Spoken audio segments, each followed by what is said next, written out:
Welcome back to the Lumin Signal, the daily marketing podcast from Lumin Marketing Group. I am Kristina.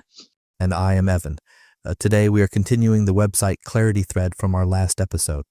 Last time we talked about the 5-second homepage trust test.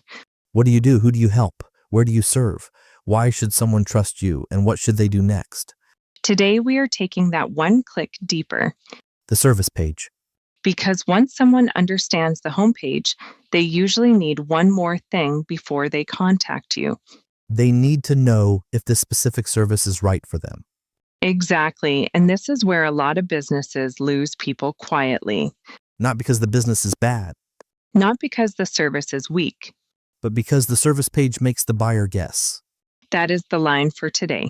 A service page should not make buyers guess. It should help them decide. I want every business owner to hear that clearly. Your service page is not just a place to list what you offer. It is a decision page. And in 2026, that matters even more because people are researching differently. Google is moving deeper into AI-powered search and conversational follow-up questions.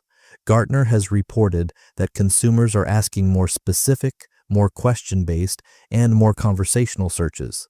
Yext's consumer search report also points to something really important for local businesses. Even when people use AI to find a business, they still verify. They search Google, they visit the business website, they check sources. So the website still matters. Very much. It just has a different job now. The old job was tell people we exist. The new job is help people trust the next step faster. And your service page is where that trust gets specific. The homepage might say we build websites. The service page needs to answer what kind of websites, for whom, what is included, how does the process work, what does it cost, what proof do you have, and what happens after I reach out. That is a very different page than a paragraph, 3 icons, and a contact button. We say that with love because that is the page pattern a lot of businesses are using. 3 icons have been carrying too much weight for too long. Truly. So today, we're going to build a simple service page checklist. 7 questions. If your service page answers these 7 questions, it becomes easier for humans to trust, easier for search engines to understand, and easier for AI assistants to summarize accurately. Question 1. What problem does this service solve? Not just what is the service called. Right. Names are not always enough. Brand strategy can mean different things depending on the agency. SEO can mean different things depending on the provider. Website design can mean anything from a landing page to a full conversion system. Start with the problem in plain language. For example, if your website looks fine but does not explain your business clearly, this service helps you rebuild the message, page structure, and trust path so more visitors know what to do next. That tells the buyer this is for my actual problem. And that is what people are looking for now. They are not only searching broad terms, they are asking specific questions. Things like, why is my website getting traffic but no leads? Or, what should a service business website include? Or, how do I show up in AI search for my local business? If your service page only says we offer professional solutions, it cannot meet that search behavior. Question 2, who is the service best for? This one is powerful because it reduces uncertainty quickly. A buyer is always asking, is this for someone like me?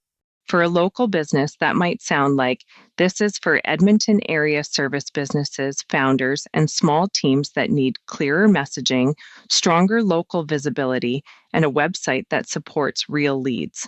That is better than saying for businesses of all sizes. Because when you try to include everyone, the right buyer often cannot recognize themselves. Question 3, what is included?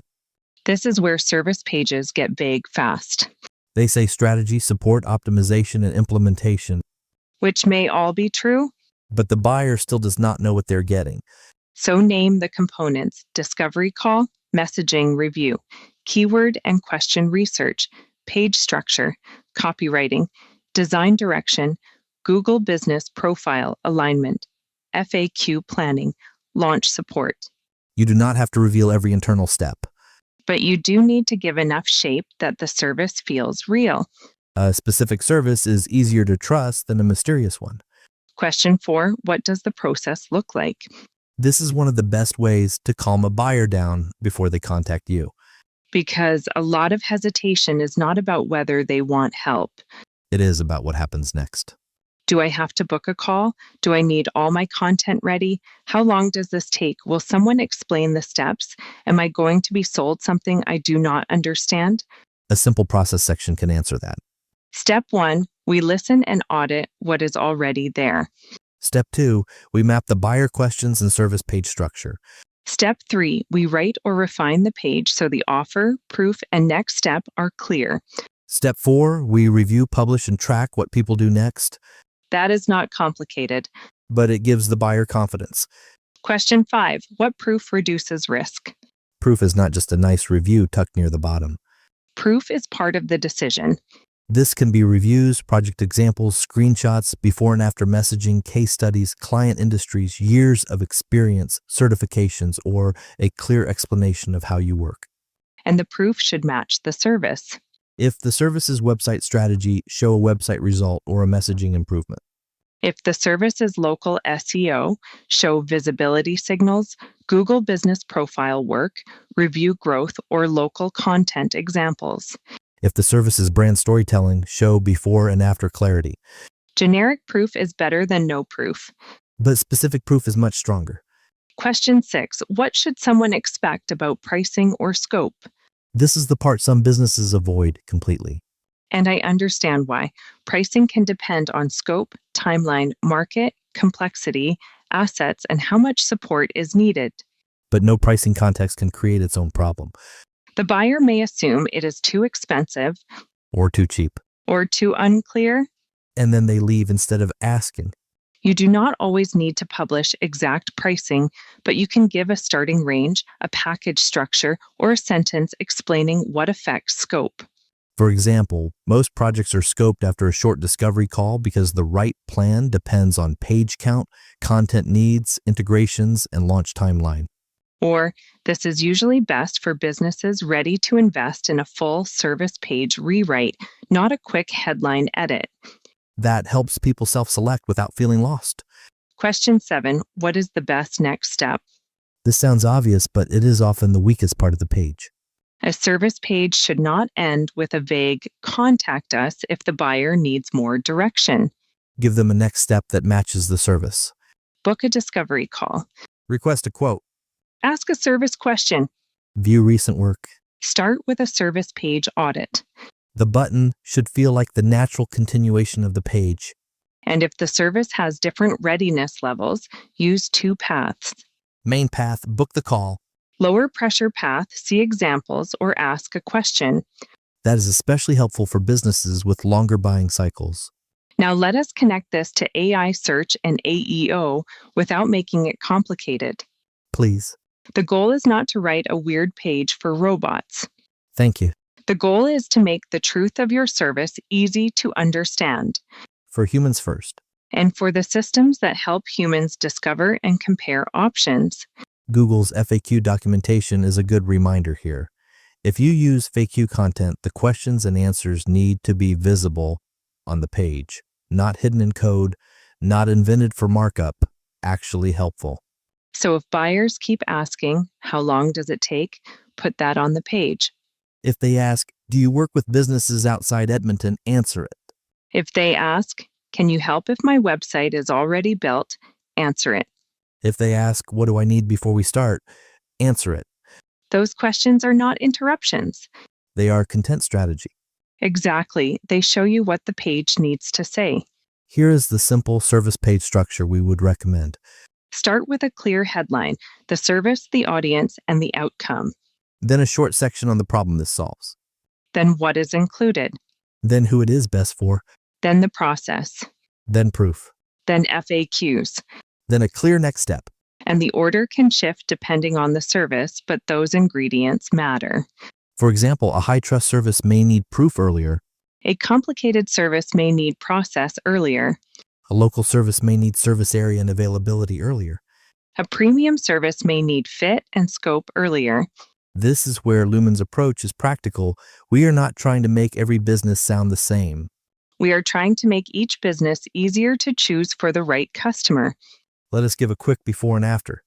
Before, we offer custom website solutions for businesses looking to grow online. That is not terrible. No, but it is vague. After, website strategy and service page copy for Edmonton area businesses that need clearer offers, stronger trust signals, and more qualified inquiries from the traffic they already have. Now the buyer understands the service, the audience, the outcome, and the context. It also gives search and AI systems clearer language to work with. Another before, contact us to learn more. After, book a 20-minute service page audit and we will show you the 3 biggest clarity gaps before we recommend anything. That feels lower pressure. And more useful. It also matches Lumin's CTA philosophy. Listen first. Pitch second. Today's small action is simple. Pick one service page, not the whole website, one page. Open it and answer these 7 questions. What problem does this service solve? Who is it best for? What is included? What does the process look like? What proof reduces risk? What should someone expect about pricing or scope? What is the best next step? If the page is missing one answer, add that answer before you redesign anything. Because clarity usually comes before conversion. And confusion is expensive. The signature line again, a service page should not make buyers guess. It should help them decide. The Lumin Signal is produced by Lumin Marketing Group for business owners, founders, local service providers, and teams who want clearer marketing without chasing every trend. If you need help turning service pages into clear decision paths, reach out to Lumin Marketing Group. We will listen first, pitch second. Tomorrow, we are talking about how to turn your best buyer questions into a simple FAQ section that helps humans, Google, and AI assistants understand your business.